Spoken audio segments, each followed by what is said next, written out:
Philippiens chapitre 3 et le verset 4. Pourtant, moi-même, j'aurais sujet de mettre ma confiance dans la chair.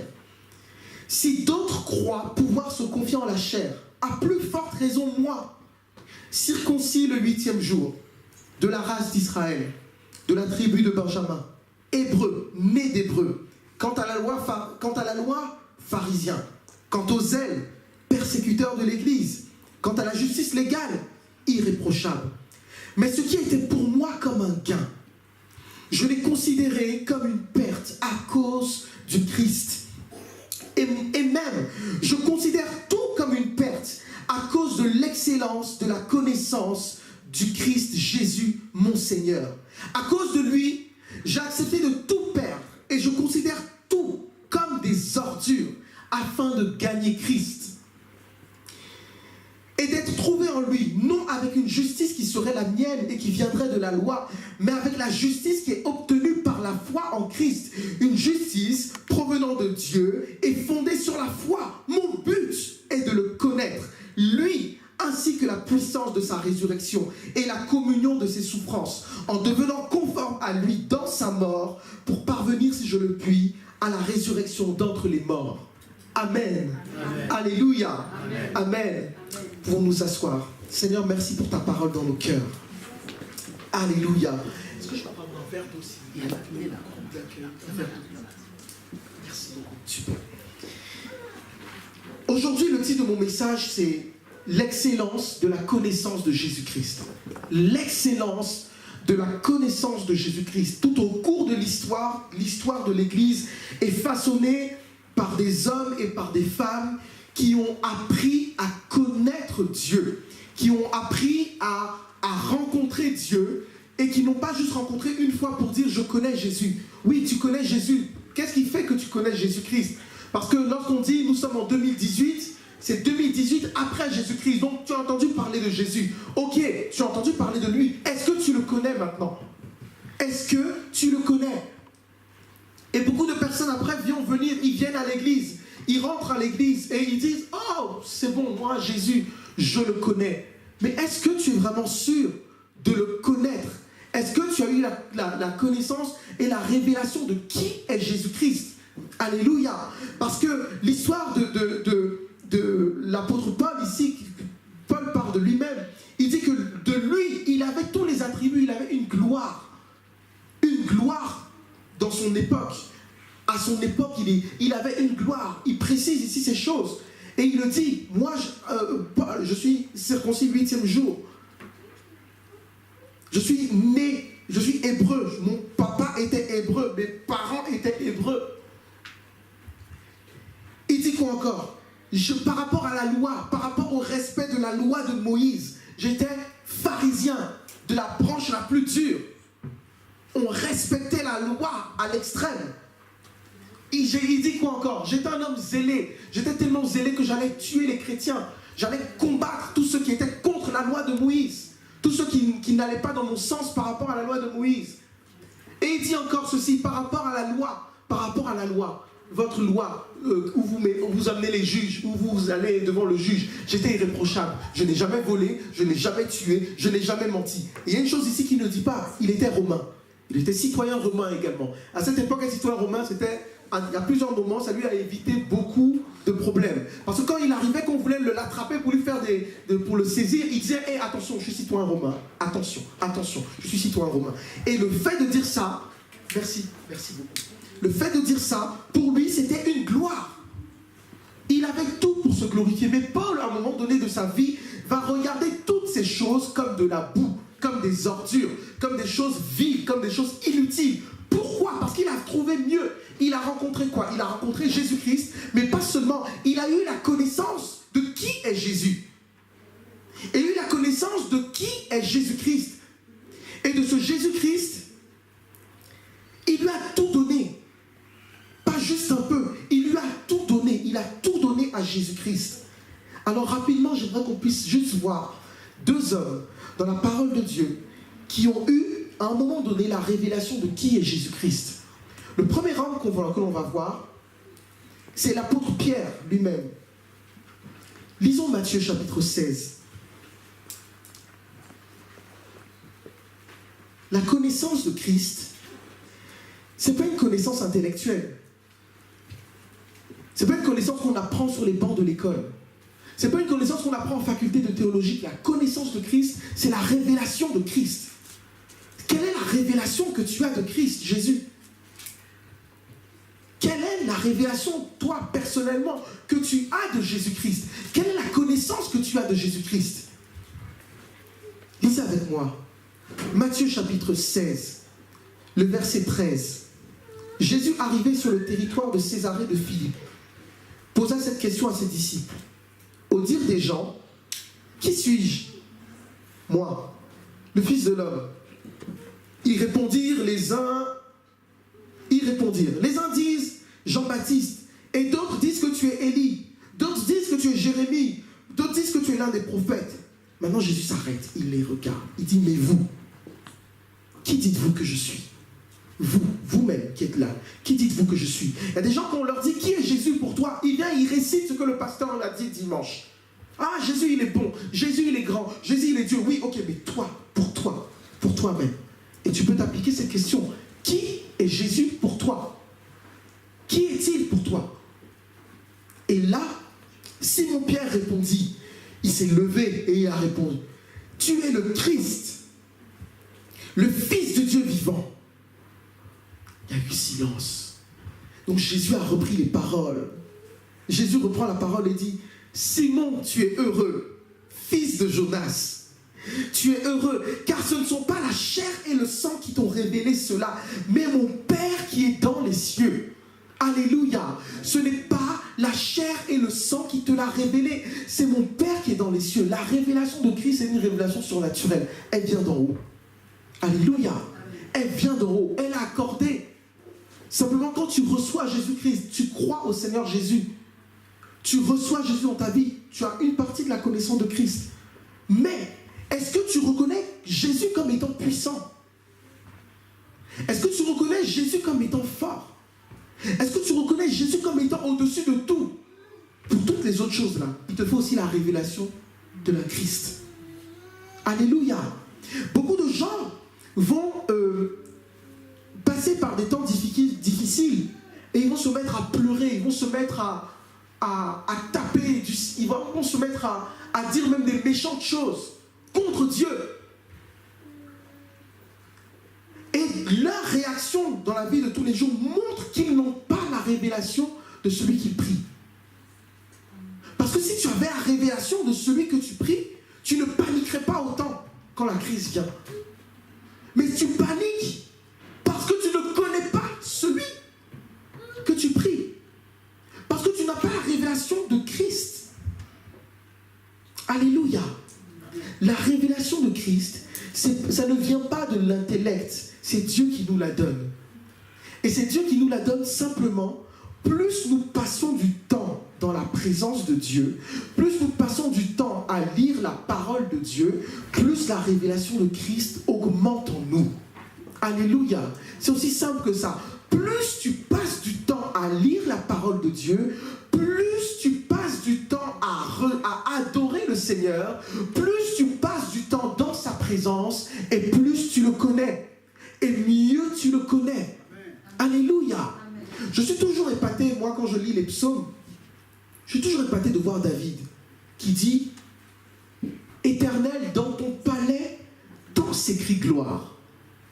Est-ce que David était monté au ciel pour aller regarder le palais de Dieu?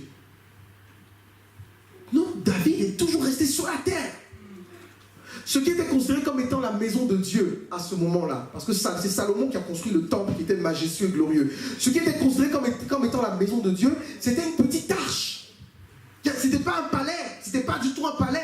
Donc lorsque David a écrit « Dans ton palais, tout s'écrit gloire », dans son adoration quotidienne, au moment où David a eu la révélation du palais de Dieu. Alléluia. Amen. David a vu à ce moment-là le palais, il dit « Waouh, ô Éternel, dans ton palais, tout s'écrit gloire ». Et maintenant, il a une conviction profonde que Dieu est glorieux. Que Dieu est glorieux. Et après, il va écrire quelque chose d'autre. Il va dire, le ciel, la terre, l'univers entier ne peuvent pas te contenir. Qui lui lui a dit ça? Qui lui a dit ça? Non. Dans son adoration, il a réalisé, oh Dieu, tu es grand. Tu es grand. Tu es grand, tu es grand. Et puis, le Saint-Esprit lui a poussé quelque chose. Tu sais quoi? Il est tellement grand. Il ne peut pas habiter dans un palais fait de main d'homme. Tu comprends? Tu comprends, David? D'ailleurs, même, je vais te dire une chose. La terre, l'univers, l'espace, tout ce que tu vois là quand tu lèves les yeux pendant la nuit, toutes les étoiles, ne peuvent pas le contenir. Amen. Alléluia. C'est la révélation de Dieu, tout simplement. Quelle révélation de Dieu, toi, tu as, à titre personnel? Parce que dans les temps d'adversité, il faut avoir cette révélation pour tenir. David va dire une fois encore dans ses psaumes, il va dire, si une armée, si les armées du monde s'assemblent contre moi, et qu'ils viennent se mettre ici au port de Jérusalem, je ne craindrai rien. Je ne craindrai rien. Parce qu'il a une telle connaissance de Dieu que ça génère en lui une telle confiance en Dieu. Et il ne craint pas de voir toutes les armées du monde, une guerre mondiale se déclencher contre lui, David. Juste parce qu'il connaît Dieu. Parce qu'il connaît Dieu. Quelle révélation de Christ as-tu? As-tu la révélation d'un Christ qui va juste punir? Ah, si je ne viens pas à l'église dimanche, Dieu va me punir. Donc je vais venir à l'église pour ne pas que Dieu me punisse. As-tu la révélation d'un Christ, de Jésus, comme étant Jésus bon, lent à la colère, compatissant, miséricordieux? As-tu la révélation que Christ est mort à la croix pour toi, qu'il a donné sa vie pour toi, qu'il t'aime? Est-ce que tu as conscience de ça? Que Jésus-Christ t'aime? Que l'amour de Dieu est réel pour toi? Ce n'est pas quelque chose de faux. Ce n'est pas pour les autres, c'est pour toi. Les gens, quelquefois, rentrent dans les églises et ne vivent pas les promesses de Dieu juste parce qu'ils n'ont pas la révélation de Christ. Regardez avec moi, toujours Matthieu chapitre 16. Verset 18. Et moi, je te dis que tu es Pierre.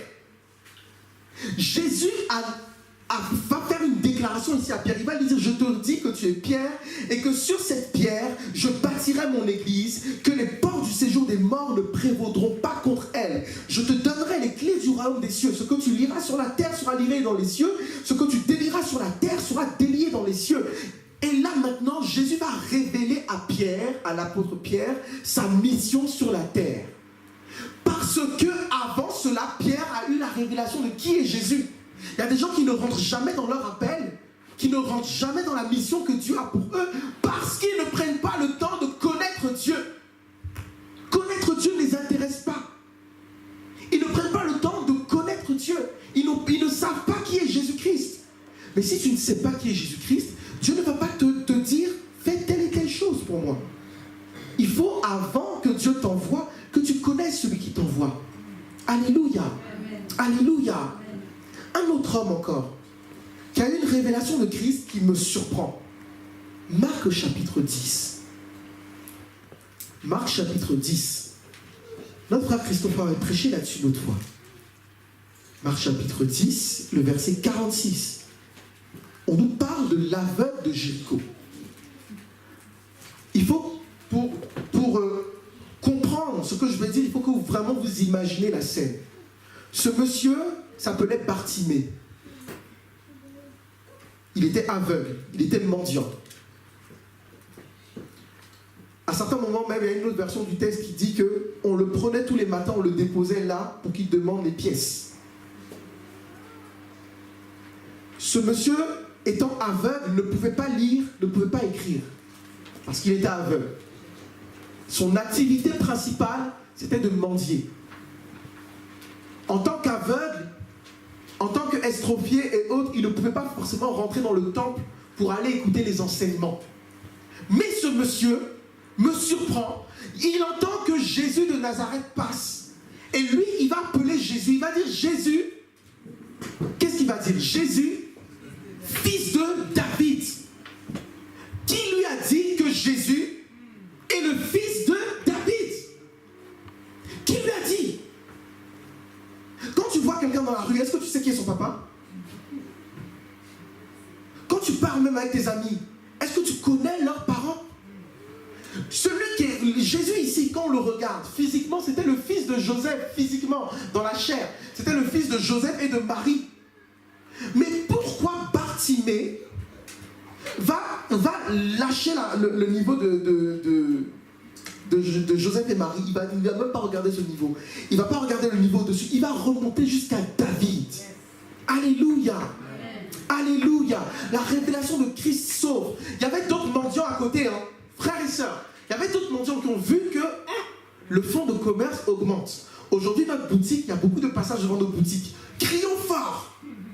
Crions fort. Il y a peut-être même des gens autour qui ont demandé « Oh, moi j'ai mal aux pieds. Oh, Jésus, fils de Marie, fils de Joseph, j'ai mal aux pieds. » Mais il y a un parmi tous ceux-là qui a dit « Jésus, fils de David. » Et quand Jésus a entendu « fils de David », il a dit « Attends, stop. Stop. » Parce que l'apôtre Paul, l'apôtre Pierre, tous ces apôtres-là, ils n'ont pas encore écrit les épîtres qui vont expliquer que Jésus est fils de David. Mais comment celui-là qui est ici assis à côté, comment il sait que je suis fils de David? Donc Jésus s'arrête et dit, amenez-le, amenez-le, amenez-le. Alléluia. Il y a des gens, pour rentrer dans leur guérison, ils ont juste besoin de connaître qui est Dieu. Connaître Dieu. Pour rentrer dans ta bénédiction, quelquefois, tu as juste besoin de connaître qui est le Seigneur. Qui est-il? Qui est-il réellement pour toi? Qui est-il? Est-ce que c'est juste le Jésus que le pasteur prie? Qui est-il pour toi? Est-il le Jésus qui pourvoit tes besoins? Est-il Jéhovah Jireh qui pourvoit tes besoins? Est-il Jéhovah Rapha qui te guérit? Qui est-il? Qui est Jésus pour toi? Comment tu le vois? Comment tu le vois? Est-ce que tu demandes au Seigneur d'ouvrir tes yeux, d'illuminer les yeux de ton cœur pour comprendre l'espérance qui s'attache à ton appel? Est-ce que tu fais cette prière? Cette prière, on va la faire. Mon désir, c'est de connaître Christ.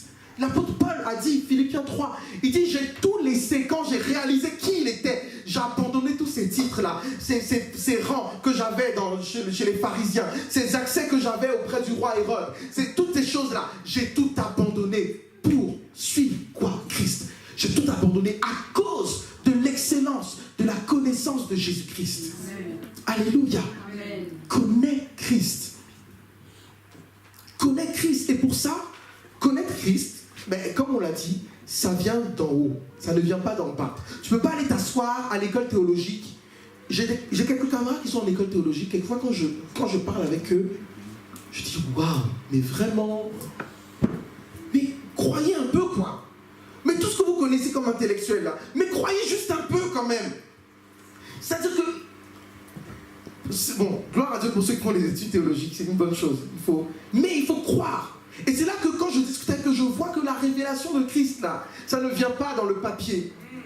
Ça ne vient pas, oh, Jérémie a dit ça, Nathan a dit ça, oh, Ésaïe a dit ça, donc, conséquence, conclusion, Jésus est Dieu. Non.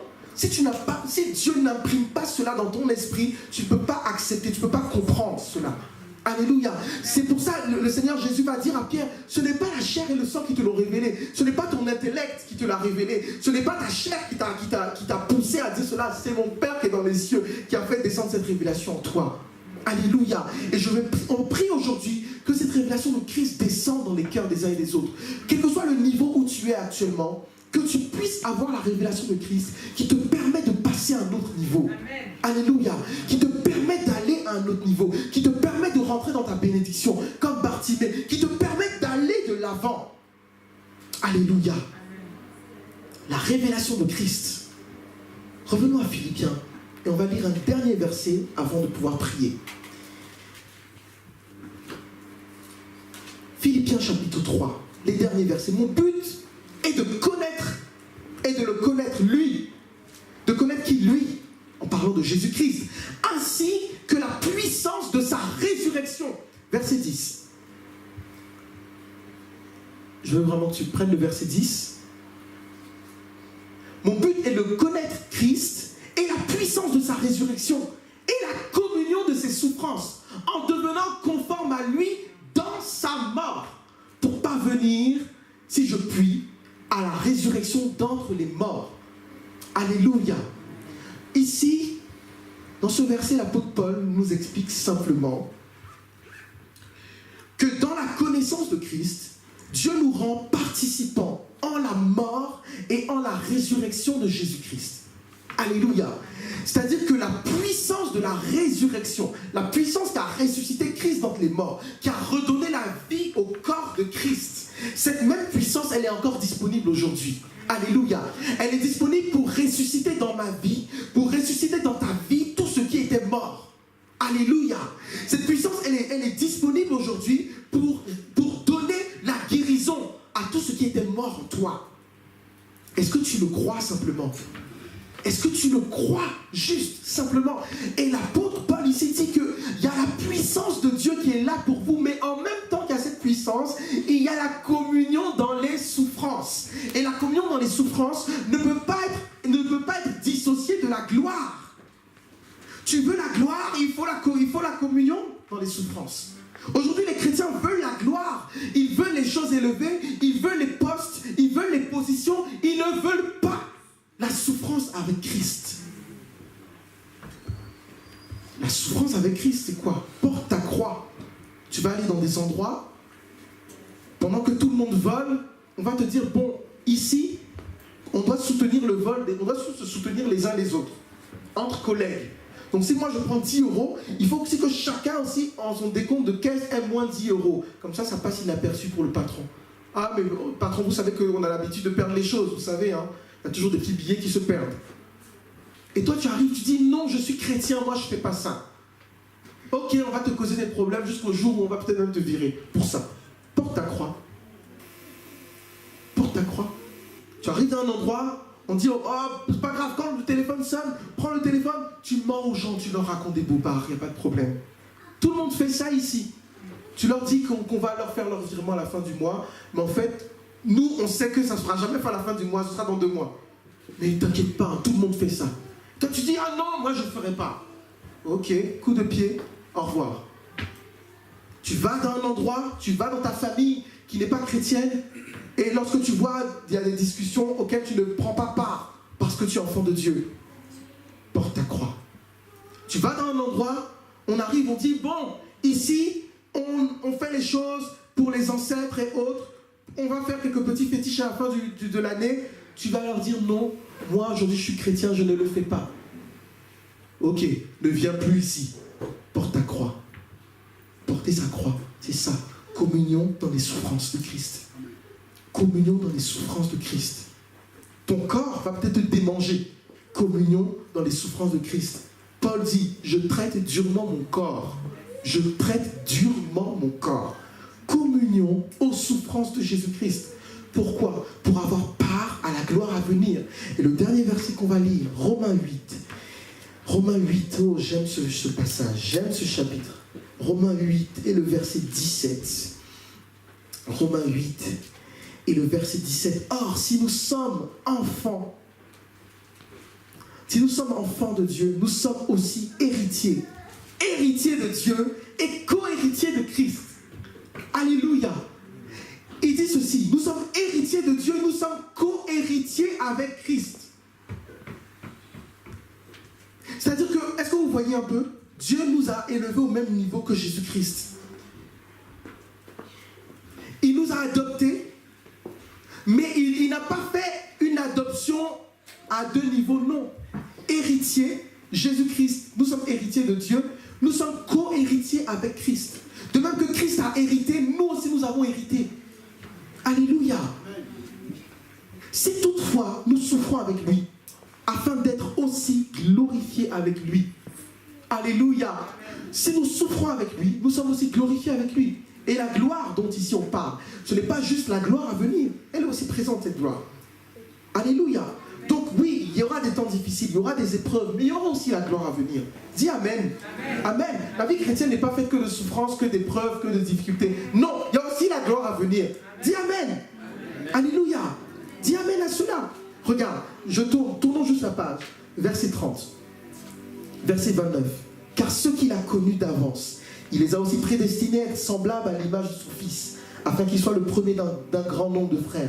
Et ceux qu'il a prédestinés, il les a aussi appelés. Et ceux qu'il a appelés, il les a aussi justifiés. Et ceux qu'il a justifiés, il les a aussi glorifiés. Il y a la gloire en Christ. Il y a une gloire réelle. Ce n'est pas une fausse gloire comme le monde donne avec les pacotilles et toutes ces choses-là. Mais il y a la gloire en Christ. Alléluia. Puissons-nous le connaître. Puissons-nous connaître Christ. Puissions-nous avoir la révélation de qui est Jésus. Avec votre permission, on va prier. Ceux qui peuvent se tenir debout pour la prière, nous allons demander au Seigneur de révéler, d'ouvrir les cœurs. Seigneur, Père, ouvre nos cœurs ce matin. Ouvre nos cœurs à Christ. Je veux juste une chose, te connaître. Je veux juste te connaître. Fais-moi connaître Christ. Fais-moi connaître.